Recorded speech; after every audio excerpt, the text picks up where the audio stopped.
The certified letter arrived on a Tuesday morning in March, and I knew before opening it that my life in Meadowbrook Heights, Pennsylvania, was about to get significantly more complicated.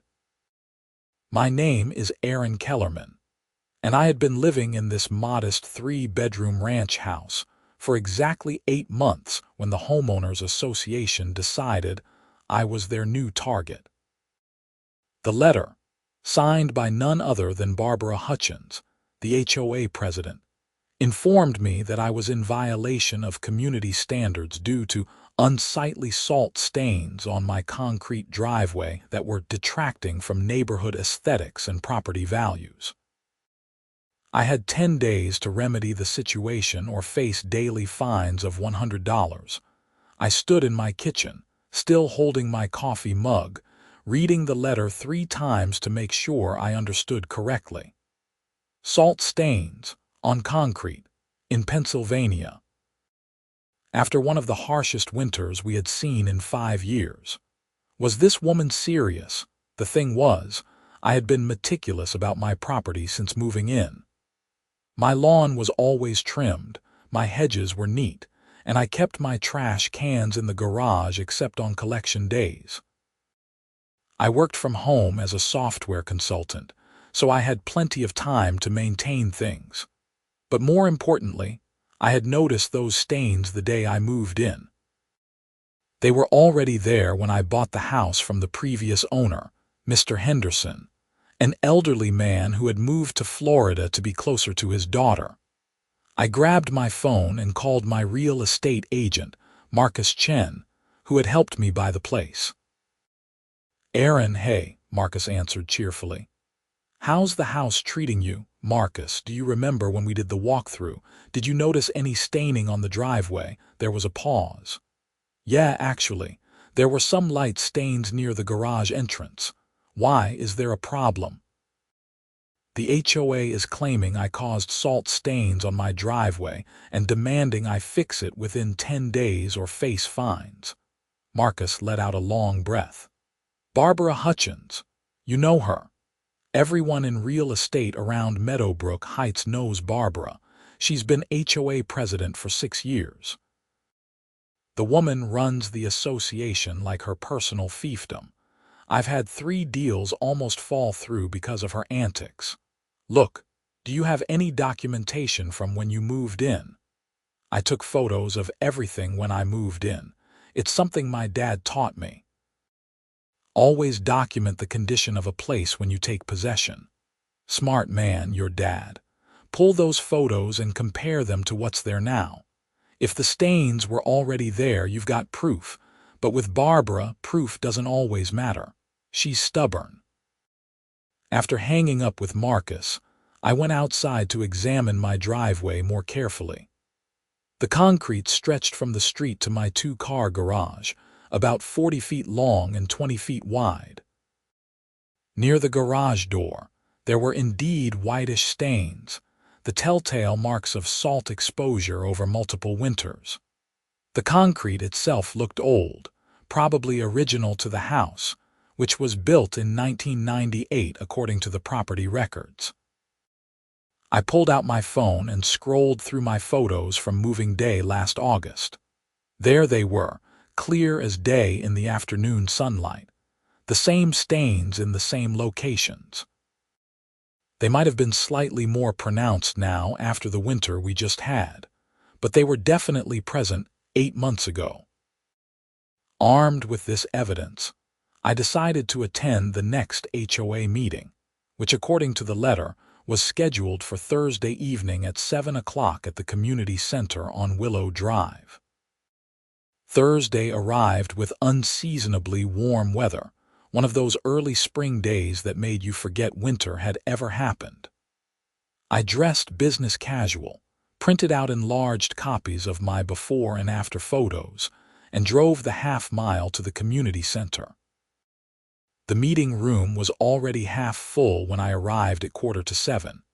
I recognized a few neighbors, but didn't know most of them by name. Meadowbrook Heights had about 200 homes, and while people were friendly enough, it was the kind of suburb where everyone mostly kept to themselves. Barbara Hutchins sat at the front table with two other board members. She was exactly what I expected. A woman in her late 40s with an aggressive blonde bob, wearing a pantsuit that looked too formal for a neighborhood HOA meeting. Her lips were pressed into a thin line as she shuffled through papers, and she had the air of someone who enjoyed wielding whatever power she possessed. At exactly 7 o'clock, Barbara called the meeting to order with a sharp rap of her gavel. She went through the standard business, approving minutes from the last meeting, discussing the landscaping budget for the common areas, addressing a proposal to repaint the playground equipment. Everything was conducted with military precision, and I noticed that Barbara shut down any questions or discussion with practiced efficiency. "Now we move to violation enforcement," Barbara announced, adjusting her reading glasses. "We have several properties currently in violation of community standards." She listed off 3 addresses before coming to mine. 4732 Maple Grove Lane. Resident Aaron Kellerman. Salt staining on driveway concrete creating unsightly appearance. Violation noticed during routine community inspection on March 10th. Resident notified by certified letter on March 14th. 10-day remedy period expires March 24th. I raised my hand. "I'd like to address that violation." Barbara looked up, her expression suggesting she was not pleased to be interrupted. "Mr. Kellerman, the violation is straightforward. The stains need to be removed or the concrete replaced." "I understand that's your position, but the stains were already present when I purchased the property last August. I have photographic evidence from my move-in date showing the exact same staining pattern." A murmur went through the room. Barbara's mouth tightened. "That's irrelevant. You are the current owner, and you are responsible for maintaining your property to community standards." "But I didn't cause the damage.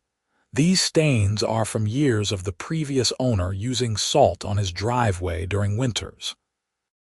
They're not going to just wash away, and I don't think it's fair to hold me responsible for pre-existing conditions." One of the other board members, a mild-mannered man whose nameplate read Stephen Patterson, leaned forward. "Barbara, if the stains were already there, maybe we should consider the condition of the property when Mr. Kellerman purchased it is not the HOA's concern," Barbara interrupted. "He bought the property, and he bought the responsibility to maintain it. The stains are visible, they detract from neighborhood appearance, and they must be addressed." I stood up, holding my printed photos. "I have clear evidence here that nothing has changed. If the previous owner wasn't cited for these stains, why am I being targeted?" "Mr. Henderson was a long-standing member of this community," Barbara said, her voice taking on an icy edge.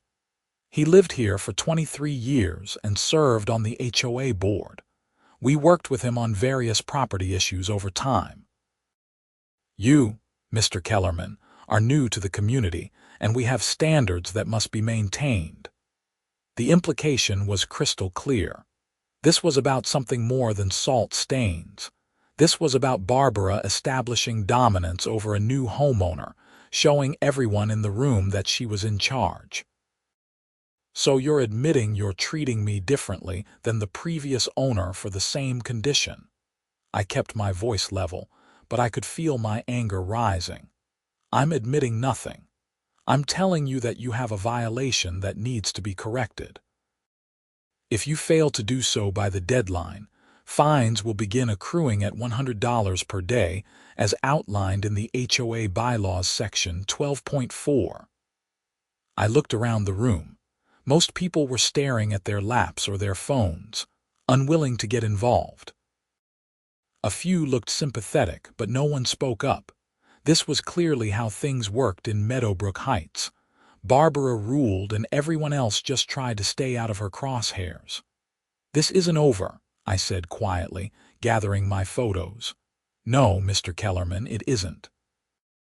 It's over when you comply with the violation notice. Next item on the agenda. I left the meeting fuming. The injustice of the situation burned in my chest. I had done nothing wrong, yet I was being threatened with fines that could add up to thousands of dollars over time. For stains I didn't cause, on property I owned. When I got home, I immediately started researching. I spent the next 3 hours reading through Pennsylvania HOA laws, the Meadowbrook Heights community bylaws, and various legal forums about homeowner rights. What I learned was both enlightening and frustrating. HOAs in Pennsylvania had significant power, but that power wasn't unlimited. They had to follow their own bylaws, and they had to apply rules fairly and consistently. The concept of selective enforcement came up repeatedly in my research. If an HOA enforced a rule against one homeowner but ignored violations by others, that could be challenged. I also learned that proving a pre-existing condition mattered, especially if I could show that the condition hadn't worsened significantly since I took ownership. The problem was that fighting an HOA typically required hiring a lawyer, and lawyers were expensive. The HOA, on the other hand, had legal fees built into everyone's monthly dues. They could afford to fight me forever. The next morning, I decided to take a different approach. I called a concrete restoration company, Pro Stone Solutions, that I found online with excellent reviews. A man named Daniel answered. "I need someone to assess concrete staining on my driveway," I explained. "And I need documentation about whether the stains are recent or old, and whether they've worsened over time." "You've got HOA problems," Daniel said immediately. "We get calls like this more often than you'd think. I can come out tomorrow afternoon if that works." "That would be perfect." Daniel arrived the next day in a white work van with the Pro Stone Solutions logo on the side. He was in his mid-50s, with sun-weathered skin and the confident air of someone who had spent decades working with his hands. He brought a clipboard, a camera, and several testing instruments I didn't recognize. "Show me what we're dealing with," he said. I walked him to the stained areas near my garage. He crouched down, running his hand over the concrete, then pulled out what looked like a small microscope and examined the surface closely. "How long have you lived here?" he asked. 8 months. The stains were here when I moved in. I have photos proving it. I'd like to see those." I showed him the images on my phone, and he nodded slowly. "Okay, here's what I'm seeing. This concrete is old, probably 25-30 years. The staining you're seeing is from repeated exposure to de-icing salt over many years. Salt is sodium chloride, and when it gets into concrete, it causes a chemical reaction with the calcium hydroxide in the cement. That's what creates these white deposits. Can they be removed?" The surface deposits can be cleaned to some degree, but the deeper staining has actually changed the chemical composition of the concrete. "You can see here," he pointed to a particularly white patch. "This isn't just sitting on top. It's embedded in the concrete matrix." Based on the depth and distribution of the staining, I'd estimate this damage accumulated over at least 10 to 15 winters of salt exposure. So there's no way this happened in the 8 months since I moved in. No way at all. Concrete staining from salt happens gradually. Even if you dumped bags of salt on your driveway every single day this winter, which obviously you didn't, you wouldn't get this level of penetration. This is definitely long-term damage from the previous owner's maintenance practices. Relief washed over me. "Can you document this in a report?" "I'm dealing with an HOA violation claim." Daniel shook his head sympathetically. "Like I said, we see this a lot. HOAs targeting new homeowners for pre-existing conditions.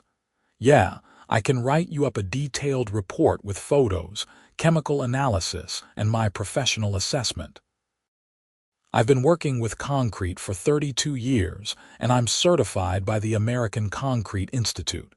My testimony holds up if you need to fight this legally. How much?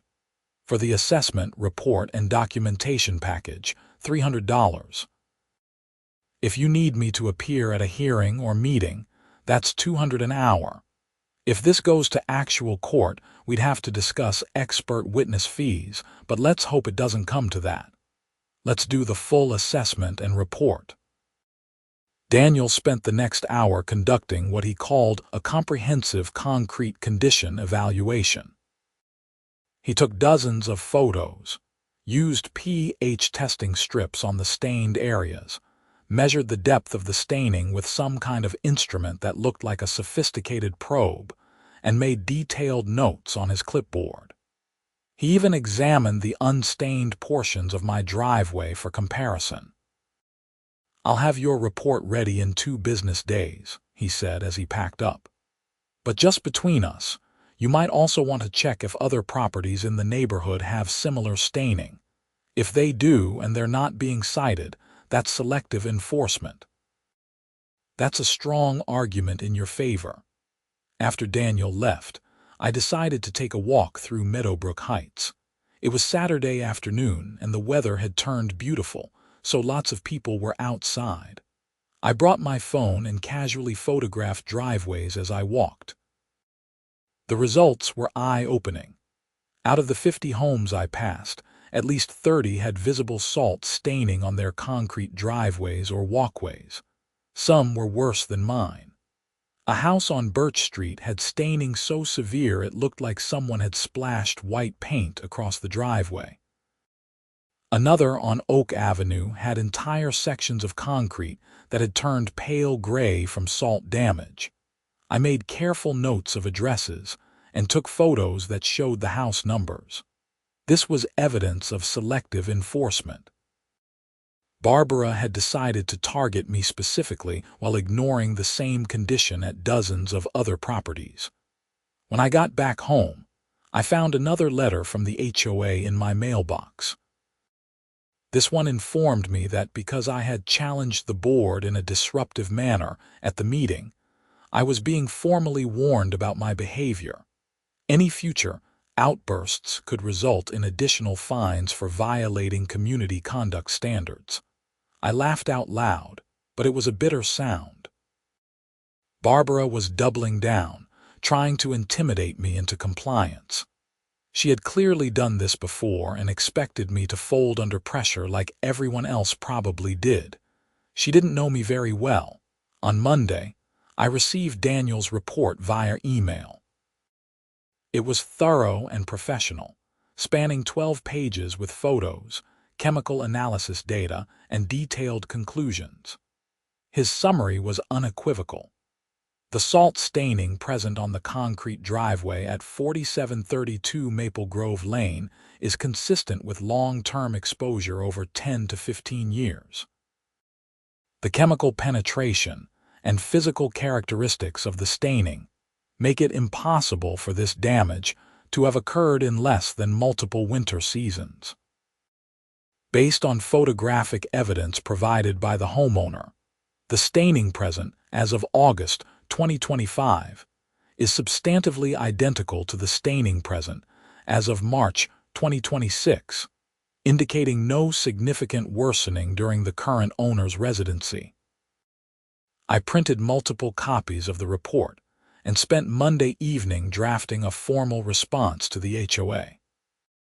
I cited Pennsylvania HOA law, referenced the Meadowbrook Heights bylaws sections on fair enforcement, included my photographic evidence from move-in day, attached Daniel's expert report, and added my photographic documentation of similar violations at 30 other properties that were not being cited. My letter concluded, "Given that the concrete staining at my property was present prior to my ownership, has not worsened during my residency, and is consistent with staining present at numerous other properties in the community that are not being cited, I respectfully request that the violation notice be withdrawn. I am willing to discuss this matter further, but I will not accept financial penalties for a pre-existing condition that I did not cause, and that is being selectively enforced against me. I sent the letter via certified mail on Tuesday morning and emailed a copy to all 3 board members whose addresses I found on the HOA website. Barbara's response came within 2 hours. It was brief. Your violation stands. The deadline for compliance is March 24th. Fines will begin accruing on March 25th if the violation is not remedied. Your various claims and documentation do not change your responsibility as a homeowner. That was it. No acknowledgement of the expert report, no response to the selective enforcement evidence, no recognition of the photographic proof. Just a flat refusal to even consider that she might be wrong. I called Marcus, my real estate agent, again. She's not backing down. What are my options? Legally, you can sue the HOA or file for arbitration, depending on what your bylaws say. But that costs money and time. Alternatively, you could just fix the problem. Even if it's not your fault, it might be cheaper in the long run. I got quotes. To properly restore the concrete would cost about $4,000. To replace the entire driveway would be $8,000 to $12,000. And here's the thing, Marcus. It's not about the money at this point. It's about the principle. If I give in to this, Barbara will just find something else to cite me for. She's on a power trip and I'm not going to enable it. I get it, Aaron, I do. But fighting an HOA is brutal. I've seen it destroy people's peace of mind. Then I guess we'll see how strong my peace of mind is. March 24th arrived, my deadline day. I had done nothing to the driveway, and I received an email notification from the HOA's management company, Precision Property Management, informing me that as of March 25th, I would be assessed a $100 daily fine until the violation was corrected. I immediately filed a formal dispute with the HOA board, as was my right under the bylaws. This triggered a mandatory review process where the full board had to consider my dispute before fines could be enforced. I included all my documentation again. Along with a new legal argument, I had researched about the statute of limitations on property conditions. The board scheduled a special hearing for April 3rd, nearly 2 weeks away. In the meantime, the fines were supposed to be held in abeyance pending the outcome of the hearing. I used those 2 weeks to prepare like I was going to trial. I researched Pennsylvania case law on HOA disputes, printed and organized all my evidence into a presentation binder, and even prepared a short speech. I also reached out to several neighbors whose properties had visible salt staining and asked if they would be willing to attend the hearing or provide statements. Most politely declined, not wanting to get on Barbara's bad side, but a man named Richard Torres from Birch Street agreed to come. That woman cited me last year for having my trash cans visible from the street, Richard told me over coffee at a local shop. Never mind that it was trash day and the cans were at the curb for pickup like they're supposed to be. She said they should have been placed on the side of my driveway, not the front, even though that's not written anywhere in the bylaws. I ended up paying a $500 fine just to make her go away. I'm tired of her bullying people. Will you speak at the hearing? Yeah, I'll be there. And I'll bring photos of my driveway. My salt stains are twice as bad as yours.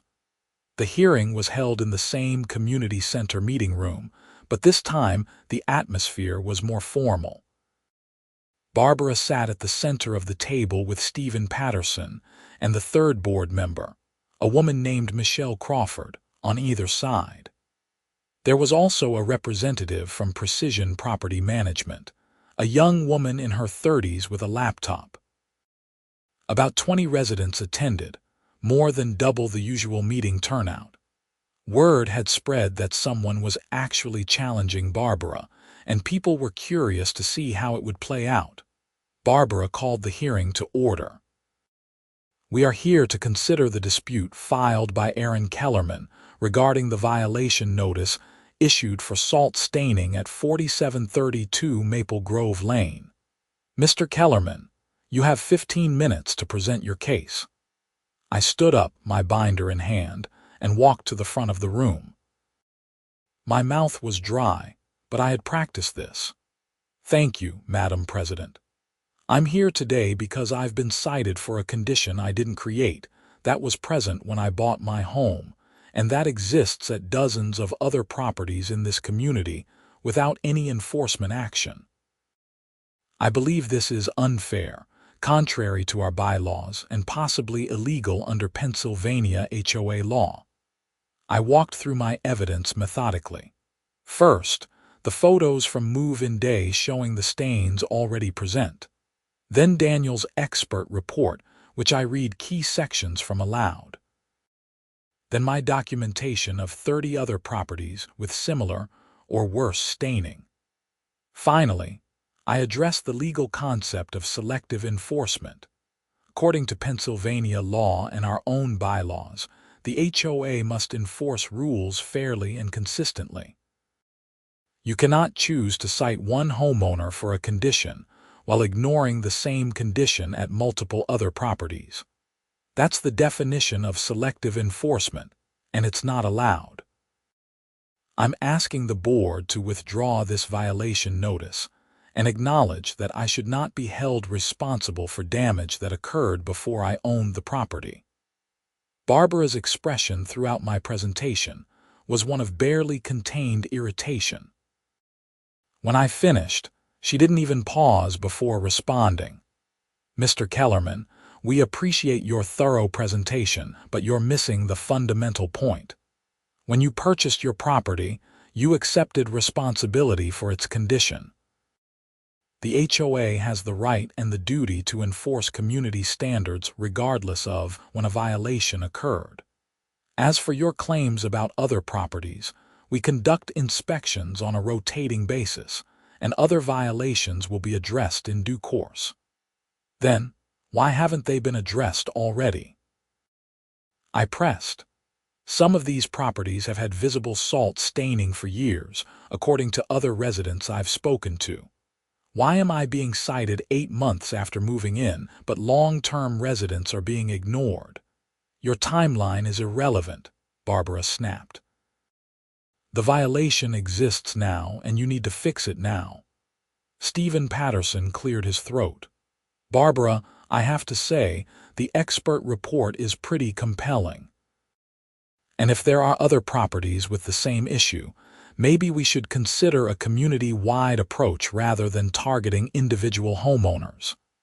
Stephen, we're not targeting anyone, Barbara said sharply. We're enforcing standards. If you have a problem with that, perhaps you shouldn't be on the board. The threat in her voice was unmistakable. Stephen sat back, chastened. Richard Torres stood up from the audience. I'd like to say something. I'm at 892 Birch Street, and my driveway has salt stains that are way worse than Aaron's. I've lived here for 8 years, and I've never been cited for it. Neither has anyone else on my street, and I can think of at least 5 other houses with the same problem. This seems like selective enforcement to me. Barbara turned her glare on Richard. Mr. Torres, unless you're speaking directly to Mr. Kellerman's case, your comments are out of order. This is directly relevant, Richard insisted. You're fining him for something you let the rest of us slide on. That's not fair enforcement. That's picking on someone. Your property will be inspected in due course, Barbara said coldly. If violations are found, you'll be notified. Now, unless there are other relevant comments, the board will deliberate and announce our decision. Michelle Crawford, who hadn't spoken yet, leaned forward. I actually do have a question. Mr. Kellerman, Have you looked into what it would cost to treat or clean the stains rather than replace the concrete? Yes, I replied. I spoke with 3 concrete restoration companies. They all said that deep salt staining like this can't be fully removed, only lightened somewhat. The cost would be around $2,000 to $3,000, and the results would be temporary. Salt staining returns over time, especially with our winters. The only permanent solution is complete concrete replacement, which would cost $8,000 to $12,000. Michelle nodded slowly. That seems excessive for something that's not the homeowner's fault. Michelle, the cost is Mr. Kellerman's concern, not ours, Barbara interjected. Our concern is community standards. Now the board will deliberate for 10 minutes. Everyone else, please wait outside. We filed out of the room. In the hallway, several residents approached me to express support, though most spoke in hushed voices, clearly nervous about being overheard. Richard clapped me on the shoulder. "You did good in there, man. That was solid. Thanks for backing me up." I'm not sure it mattered, though. She's already made up her mind. Yeah, probably. But at least people are seeing what she's really like. Maybe something will change eventually. 10 minutes later, we were called back in. Barbara had a thin smile on her face that made my stomach sink. The board has reviewed Mr. Kellerman's dispute and all presented evidence. By a vote of 2 to 1, we are upholding the violation notice. Mr. Kellerman has until April 17th, 2 weeks from today, to remedy the violation or pay a fine of $1,000 for non-compliance, plus $100 for each day after April 17th that the violation continues. Wait, I said. You're changing the terms. The original letter said $100 per day, not a $1,000 lump sum plus daily fines. We have the discretion to adjust penalties based on the severity of violations and the homeowner's responsiveness, Barbara said smoothly. Your refusal to comply and your disruptive behavior at multiple meetings has elevated this matter. The revised penalty structure is appropriate. Who voted against upholding the violation? I asked. Stephen raised his hand reluctantly. Michelle and Barbara did not. This is ridiculous, I said, trying to keep my voice steady. You're ignoring expert testimony, photographic evidence, and clear selective enforcement. This is exactly the kind of HOA overreach that gives associations a bad name. Mr. Kellerman, this hearing is concluded. You have your answer. I suggest you use the next 2 weeks wisely. Barbara rapped her gavel, and just like that, it was over. I walked out to my car feeling stunned and angry in equal measure. Richard caught up with me in the parking lot. Hey, don't let her break you. There are other options. You could hire a lawyer and fight this properly. I've been thinking about that. It might be my only choice at this point. Over the weekend, I consulted with 2 lawyers who specialized in HOA disputes. Both confirmed that I had a strong case based on selective enforcement and pre-existing conditions. Both also warned me that litigation would be expensive, time-consuming, and emotionally draining. The HOA would fight back hard because they couldn't afford to look weak or set a precedent of backing down. The quotes I got ranged from $5,000 to $10,000 in legal fees, depending on how far things went. That was comparable to what it would cost to just replace my driveway and give Barbara what she wanted. But I kept coming back to the principle of the thing.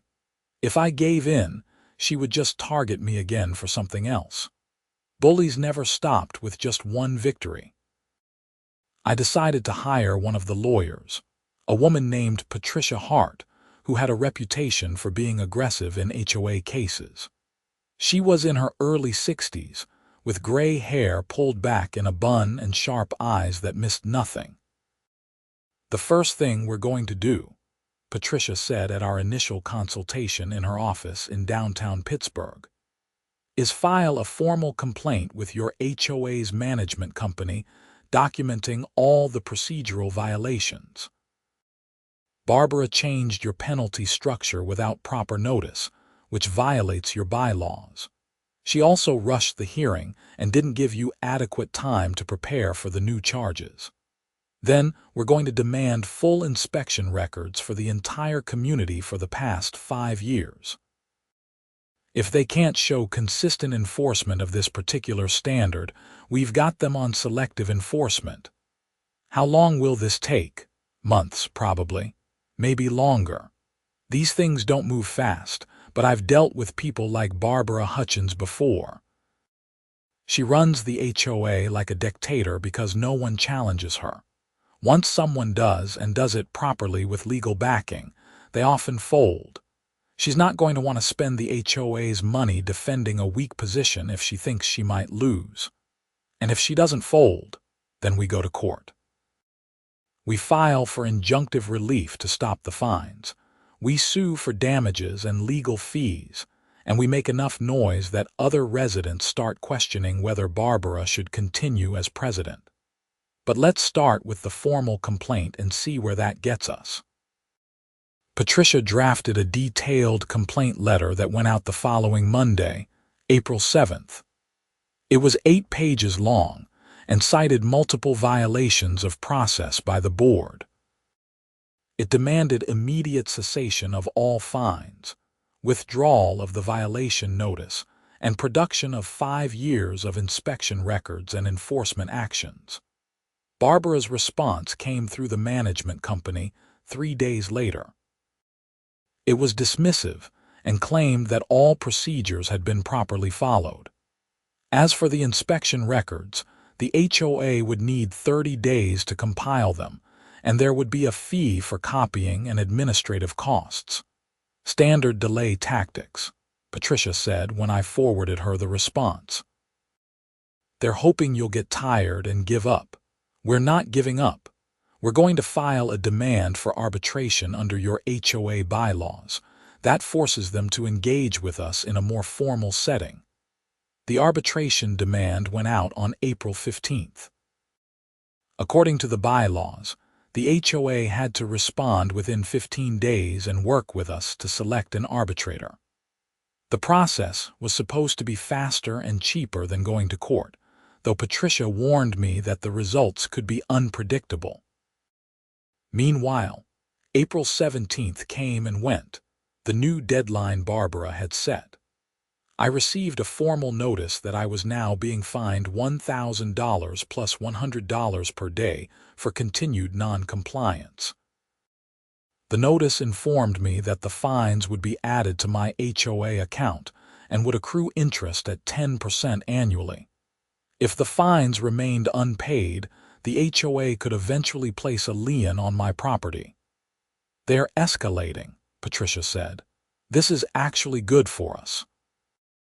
The more aggressive they get, the worse they look. Just don't pay anything. We'll fight the fines as part of the arbitration. By early May, the fines on paper had reached over $2,000.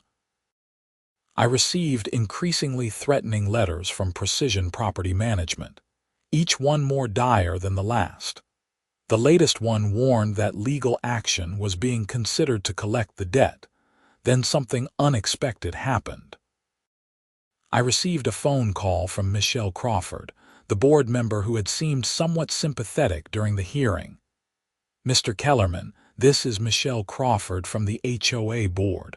I hope it's okay that I'm calling you directly." "Of course. What can I do for you?" "I wanted to let you know that I've been thinking a lot about your case, and I don't think the board handled it correctly. I voted with Barbara at the hearing because, honestly, I was intimidated. She has a way of making you feel like you're betraying the community if you don't agree with her.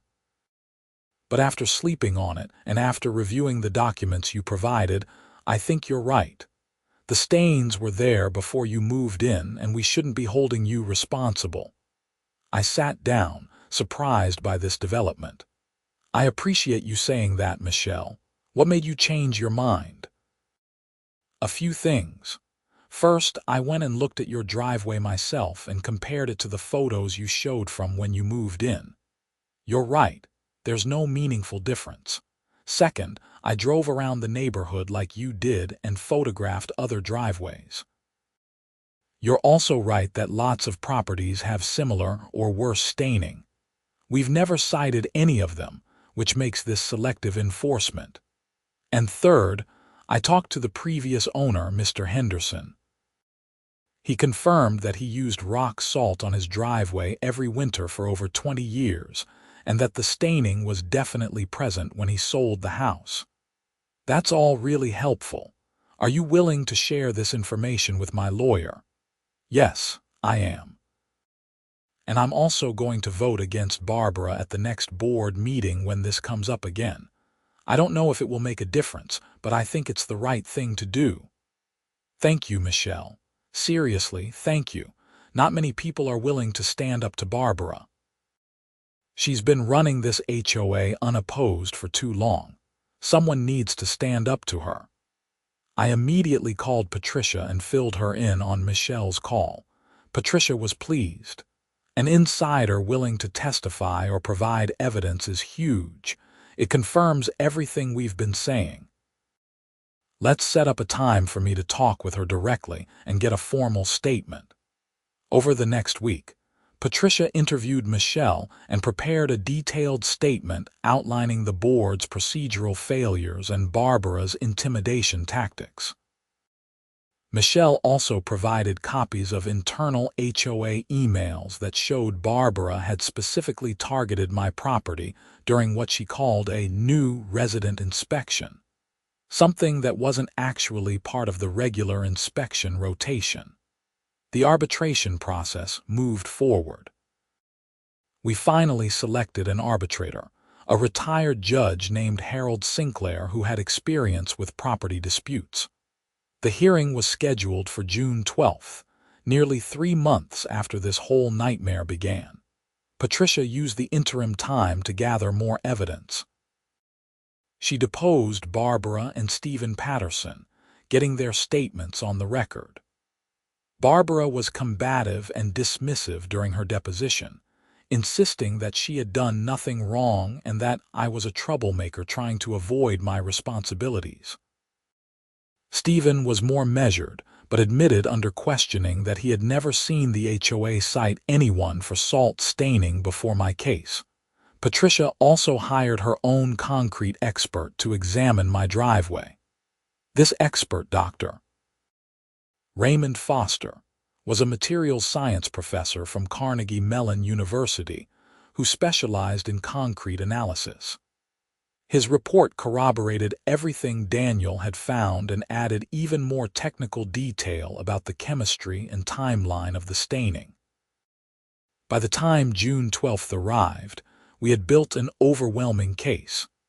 The arbitration hearing was held in a conference room at a law office in downtown Pittsburgh. Judge Sinclair presided from the head of the table, with Patricia and me on one side and Barbara plus the HOA's lawyer, a man named George Whitmore, on the other. The hearing lasted 4 hours. Patricia methodically presented our evidence. The move in photos, both expert reports, the documentation of other unstained properties, Michelle's statement, the deposition transcripts, and the internal emails showing I had been specifically targeted. She argued that the violation was baseless, the enforcement was selective, and the penalty structure was punitive and improper. George Whitmore, the HOA's lawyer, tried to argue that I had assumed all responsibility for my property when I purchased it, and that pre-existing conditions were irrelevant. He claimed that the HOA had the right to enforce standards as it saw fit, and that I was simply trying to avoid my obligations as a homeowner. Judge Sinclair asked tough questions of both sides. He grilled George about the selective enforcement issue, pressing him to explain why dozens of other properties with salt staining weren't being cited. George didn't have a good answer beyond saying that the HOA conducted inspections on a prioritized basis. "And what made Mr. Kellerman's property a priority?" Judge Sinclair asked. It was part of our new resident review process," George said, clearly uncomfortable. "Is that process documented in your bylaws or procedures?" "Not explicitly, but it's been our practice." "I see. So you have an undocumented practice of targeting new residents for enhanced scrutiny, and that doesn't strike you as potentially discriminatory?" George had no response to that. When the hearing concluded, Judge Sinclair said he would issue a written decision within 30 days. We filed out of the conference room exhausted. Barbara wouldn't make eye contact with me as she left. "I think that went well," Patricia said as we walked to our cars. Sinclair asked all the right questions. He clearly sees the problems with the HOA's position. "How confident are you?" 75%, maybe 80%. There's always uncertainty in these things, but we have the facts on our side. The wait for Judge Sinclair's decision was agonizing. In the meantime, the fines continued to accrue on paper. By late June, the HOA claimed I owed over $6,000. I received a letter threatening to file a lien on my property if payment wasn't received by July 1st. "Ignore it," Patricia advised. "They're not going to do anything until the arbitration is resolved. It's just pressure tactics." On July 8th, Judge Sinclair's decision arrived. It was 32 pages long and absolutely scathing toward the HOA. The key findings were, first, Judge Sinclair found that the salt staining on my driveway was conclusively shown to pre-exist my ownership and had not materially worsened during my residency. He credited both expert reports as persuasive and well-supported. Second, he found that the HOA had engaged in selective enforcement by citing me for a condition that existed at numerous other properties without any enforcement action. He noted that the HOA had failed to provide any credible explanation for why my property was singled out. Third, he found that the HOA had violated its own bylaws by changing the penalty structure during the dispute process without proper notice and by rushing the hearing process. Fourth, and most importantly, he ruled that the violation notice was void. All fines were to be immediately canceled, and the HOA was prohibited from citing me for salt staining on pre-existing concrete unless it could show that the staining had materially worsened due to my actions or negligence. Finally, he ordered the HOA to pay my attorney's fees and costs, which totaled nearly $8,000 by that point. I read the decision 3 times, hardly believing it. I had won. Completely and totally won. I called Patricia immediately. "Did you see it?" I did. "Complete victory, Aaron. Congratulations. This is as good an outcome as we could have hoped for." "What happens now?" "The decision is binding on the HOA. They have to comply. The fines are canceled, they have to pay our fees, and they can't bother you about the salt stains again. You're done." That evening, I poured myself a celebratory bourbon and sat on my back deck, feeling the weight of 3 months of stress finally lifting off my shoulders. I had fought back against an unfair system and won. It felt incredible, but the story wasn't quite over. 2 weeks after Judge Sinclair's decision, I received a call from Richard Torres. "Aaron, you need to come to the next HOA meeting. Something big is happening." "What's going on?" "A bunch of us have gotten together and we're calling a special meeting to remove Barbara as president. Your case was the last straw for a lot of people. We have enough votes to do it." The special meeting was held on July 23rd. The community center was packed with at least 70 residents, the most I had ever seen at an HOA meeting. There was an energy in the room, an anticipation. Barbara sat at the front table looking pale and angry. Stephen and Michelle flanked her, but Michelle kept glancing at the crowd nervously. Richard stood up and addressed the room. "We're here tonight because many of us have lost confidence in the current board's leadership, specifically in Barbara Hutchins as president. Over the past several years, Barbara has run this HOA in an increasingly dictatorial manner, targeting residents unfairly, ignoring proper procedures, and creating a hostile environment. The recent arbitration decision regarding Aaron Kellerman's property highlighted all these problems and cost this HOA $8,000 in legal fees that came out of our collective dues. I'm calling for a vote of no confidence and requesting that Barbara resign as president effective immediately. A chorus of voices shouted agreement. Barbara stood up, her face flushed. "This is outrageous. I have served this community for 6 years. I have maintained our property values and enforced our standards when no one else would. Aaron Kellerman is a troublemaker who refused to take responsibility for his property. And now you're all turning on me because I tried to do my job." "You didn't try to do your job," Michelle said quietly, standing up. "You abused your position. You targeted a new resident for something he didn't do, you ignored evidence that proved he was right, and you cost us thousands of dollars defending an indefensible position. I'm voting for your removal." Stephen nodded. "So am I." Barbara looked around the room wildly, seeing no support, only hostile or indifferent faces. "Fine. You want me gone. I quit. Run this association yourselves and see how well that works out. Good luck keeping property values up when everyone does whatever they want." She gathered her papers, stuffed them into her bag, and stormed out of the community center. The door slammed behind her with a satisfying bang. The room erupted in chatter. Richard called for order and began facilitating a discussion about interim leadership and scheduling proper elections. Michelle agreed to serve as acting president until elections could be held in September. After the meeting, dozens of residents came up to thank me for standing up to Barbara. Many shared their own stories of being bullied or unfairly cited by her over the years. The consensus was that the HOA would be much better off with new leadership. I drove home that night feeling something I hadn't felt in months, completely at peace. The nightmare was over. Barbara was gone. My property was mine to enjoy without harassment. In the months that followed, the HOA underwent a transformation.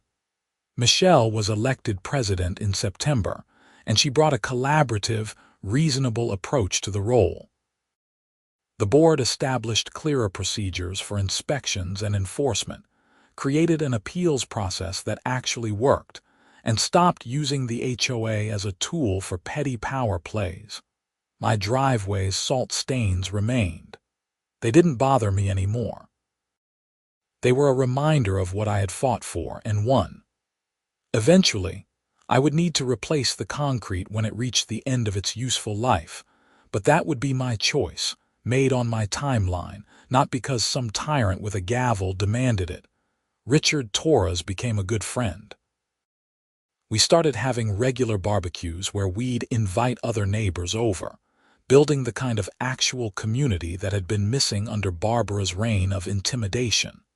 One Saturday in October, Richard and I were grilling burgers in my backyard when he asked, "Do you ever regret fighting her?" "I mean, it cost you months of stress and thousands in legal fees even though the HOA paid you back." I thought about it, watching the smoke rise from the grill into the crisp autumn air. No, not for a second. Some things are worth fighting for. Fairness. Justice. The principle that bullies shouldn't win just because most people are too tired or scared to stand up to them. If I had just paid up and fixed the driveway, Barbara would still be president, still terrorizing people, and I would have hated myself for giving in. Well, for what it's worth, a lot of us are grateful you fought. You changed things around here. We clinked our beer bottles together and I smiled. My driveway might have salt stains, but my conscience was clean. My home was truly mine and my community was better than it had been. That was worth more than any perfectly pristine concrete could ever be. The following spring, I noticed that the salt stains had actually faded slightly over the winter. I had been careful about how much salt I used, opting for more environmentally friendly alternatives when possible. The concrete was holding up fine, and honestly, unless you were specifically looking for the stains, they weren't even that noticeable. Michelle stopped by one afternoon in April with some paperwork about the upcoming annual HOA meeting. As she was leaving, she paused on my driveway and looked down at the stains. "You know, I never understood what Barbara's obsession with these was," she said. "They're just normal wear and tear from winter maintenance. Half the neighborhood has them." "She needed a target," I replied. I was new. I didn't know anyone, and she thought I'd be easy to push around. It was never really about the stains. "Well, I'm glad you pushed back. The HOA is supposed to help maintain the neighborhood, not make people's lives miserable. We lost sight of that under Barbara's leadership." After Michelle left, I stood in my driveway for a moment, looking at the faded white marks on the concrete. They had caused me so much trouble, so much stress, so many sleepless nights wondering if I was doing the right thing by fighting. But I had been right to fight. Sometimes the smallest things become symbols of much larger issues. My salt stains had become a symbol of standing up against arbitrary authority, of demanding fairness and evidence-based decision-making, of refusing to be bullied. I went back inside my house, my home, the place that I owned and controlled. No one could threaten that with baseless fines or ridiculous demands. I had made sure of it. The whole experience taught me important lessons about community, about power, and about the importance of documentation and persistence. It taught me that expert evidence matters, that laws exist to protect homeowners from overreach, and that sometimes you have to spend money and time defending your principles.